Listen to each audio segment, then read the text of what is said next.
Les voy a hablar sobre el estado actual de las unidades de falla intestinal en América.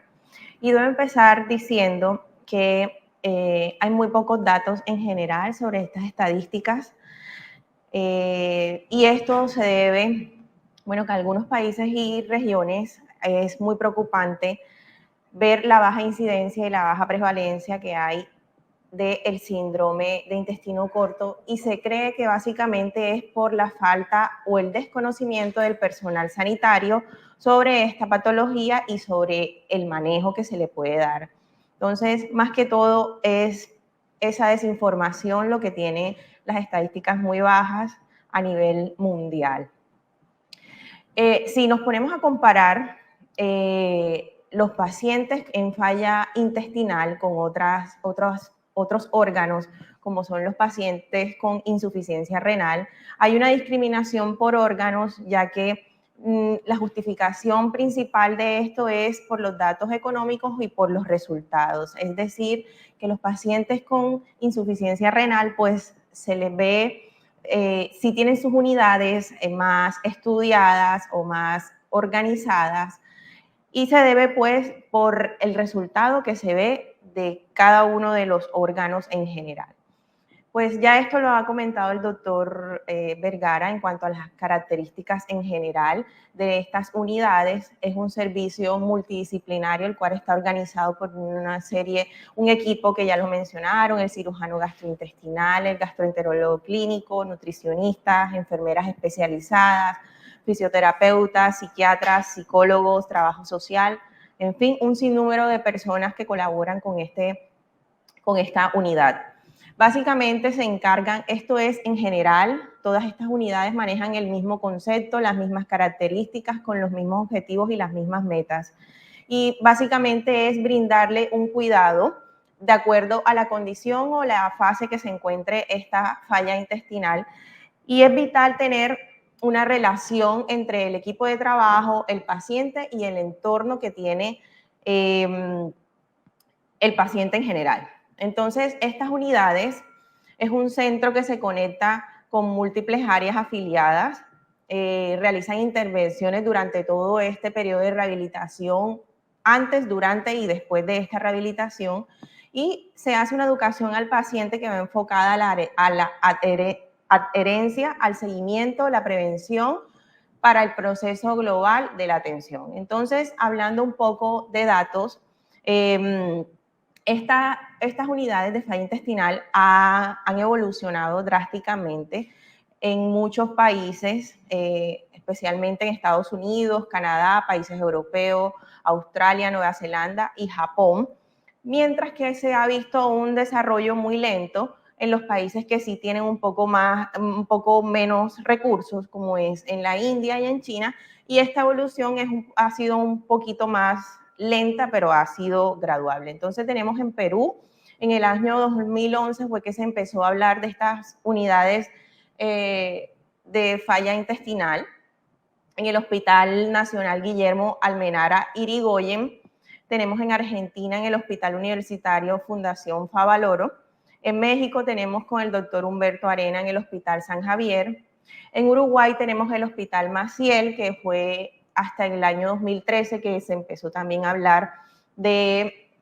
trasplante de intestino y la creación de una unidad de falla intestinal. Y ya hablando en Colombia, tenemos en Bogotá la Fundación Santa Fe de Bogotá, el Hospital Universitario San Ignacio con pacientes pediátricos, Fundación Cardioinfantil. En Bucaramanga tenemos la Fundación Cardiovascular de Colombia, Medellín en el Hospital San Vicente, la Clínica Sommer, el Hospital Pablo Tobón Uribe. Entonces, si nos vamos a México con el doctor Humberto Arena en el Hospital San Javier, donde se han atendido más de 1.500 pacientes, los cuales se ha resuelto esta condición por medio de estas unidades de rehabilitación, donde se tienen más de 10 especialistas y más de 15 miembros de cada equipo. Entonces, aquí no solamente son pacientes que tienen en esta unidad de rehabilitación, no son pacientes que solo tienen intestino corto, sino que también tienen algún tipo de complicación postoperatoria del aparato digestivo, como son las fugas anastomóticas,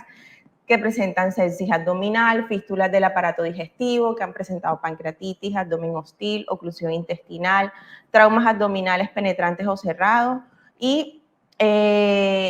pacientes que han tenido lesiones neoplásicas del tubo digestivo. Si nos vamos a Argentina, que es uno de los países que más unidades de falla intestinal tiene, tenemos en el Hospital Fundación Favaloro, fue considerado como de los 15 centros de registro internacional de trasplante intestinal y es el pionero, es considerado una casuística con la combinación de trasplante de varias multivísceras. Entonces, se han realizado entre el 2006 y 2019 aproximadamente 50 trasplantes, entre estos se han realizado 32 de intestino, donde 14 han sido de pacientes adultos y 18 de pacientes pediátricos. Entonces, esto es un estudio que se realizó en el año pasado, un estudio que se hizo un text de los grupos de las unidades de falla intestinal en pacientes pediátricos donde se comparan en Europa y en Latinoamérica. Y si nos damos cuenta, los grupos que contestaron en Colombia solamente, que vemos que aquí en Colombia solo fueron 3 grupos, pero sí, hay muchos más grupos, pero estos fueron los que notificaron y que llenaron esta encuesta y por eso entraron en este estudio. Vemos que en Brasil hay 8 grupos, en Argentina es en donde más tienen grupos, 7 grupos. Colombia, los 3 grupos que notificaron en esta encuesta, Perú 2 grupos, México, Uruguay, Chile, Costa Rica 1 grupo. Entonces, si nos damos cuenta, en la tabla inferior vemos la comparación entre Europa y América Latina y estamos muy bajos en cuanto a los grupos de unidad de terapia de rehabilitación intestinal comparado pues con los europeos que sí han tenido mucho avance en esto. Entonces, todos estos centros de trasplante, porque los que mencioné, se han convertido en unidades de rehabilitación intestinal, se han encaminado en esto. Antes de realizar el trasplante, el paciente debe someterse a esta rehabilitación por medio de las nuevas terapias de nutrición parenteral. Y todos estos buscan los objetivos que ya se han mencionado en cuanto al paciente, la seguridad del paciente, se ve la eficacia y el costo tanto de las instituciones y del paciente, y pues como lo mencionó el doctor Vergara, las motivaciones al profesional de la salud. Entonces, a esto ser un equipo o un grupo multidisciplinario brinda atención en procesos donde este equipo multidisciplinario, cada uno obviamente de acuerdo a su especialidad y su campo, hacen el manejo de la terapia física, manejo quirúrgico si lo requieren, manejo nutricional y cálculos de aportes, el apoyo emocional de los pacientes y familiares, organización intrahospitalaria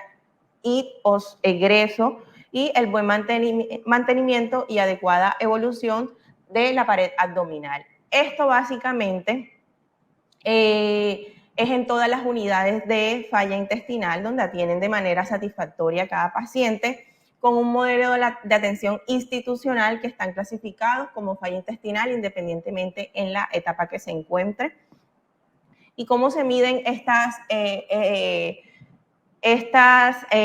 evolución o este manejo que se le da a los pacientes con falla intestinal? Por medio de unos indicadores donde se miden los resultados, los costos, los procesos y la experiencia que tiene cada profesional por medio de una plataforma donde todos van a hablar el mismo idioma y estos indicadores pueden cambiar, pueden variar entre cada institución, donde se verifica el desmonte de la nutrición parenteral, la tasa de recidiva de fístulas enteroatmosféricas, la tasa de reingreso que tengan los pacientes, el número de pacientes atendidos y estos indicadores, pues como les digo, se pueden agregar de acuerdo a las necesidades hospitalarias. En estas unidades deben ser atendidos por personal entrenado, como ya lo sabemos, desde la enfermera hasta el personal sanitario en general. Debe ser un personal que esté capacitado para el manejo de esta patología Y como lo dije al principio, aún no está disponible en todos los países de Latinoamérica estas unidades. Y teniendo en cuenta que además se cree que a largo plazo pueden presentar muchas complicaciones los pacientes que impiden la continuidad, como es la pérdida de los accesos venosos, la sepsis recurrente, las infecciones por catéter o enfermedades hepáticas asociadas por la nutrición parenteral. Entonces, el manejo que se le da en general en estas unidades en Latinoamérica se le da a estos pacientes es reconocer e identificar las fallas intestinales, establecer el soporte que requiera cada paciente, investigar la causa del problema, cuál puede ser probablemente la causa, eliminar las condiciones que estén asociadas, establecer un plan de manejo y mantener un manejo a largo plazo. Bueno, esto en Colombia es la ley, ya la mencionó el doctor Vergara, que cobija a esta patología, el síndrome de intestino corto, la cual la desconocemos mucho porque es considerada como una enfermedad huérfana y que los pacientes deben ser atendidos sin ninguna limitación. Entonces, todas estas unidades en general se concluyó que tienen unas metas y las metas básicamente es la adaptación intestinal progresiva y el retiro definitivo de la nutrición parenteral, que el paciente se vaya de la unidad de falla intestinal tolerando la vía enteral y oral y reincorporación de la vida social. Esto es importante que estos pacientes sí puedan tener nuevamente su reincorporación y tengan una calidad de vida. Pues es un tema bastante corto, ya que no se tienen muchas estadísticas, y voy a dejar esta frase de la Madre Teresa de Calcuta, donde creo que es vital, de los pacientes con falla intestinal. Dice: yo hago lo que usted no puede y usted hace lo que yo no puedo, y juntos podemos hacer grandes cosas, ya que esto es un equipo entre el paciente, entre nosotros, y definitivamente entre los dos nos vamos ayudando para tener un buen resultado. Muchas gracias.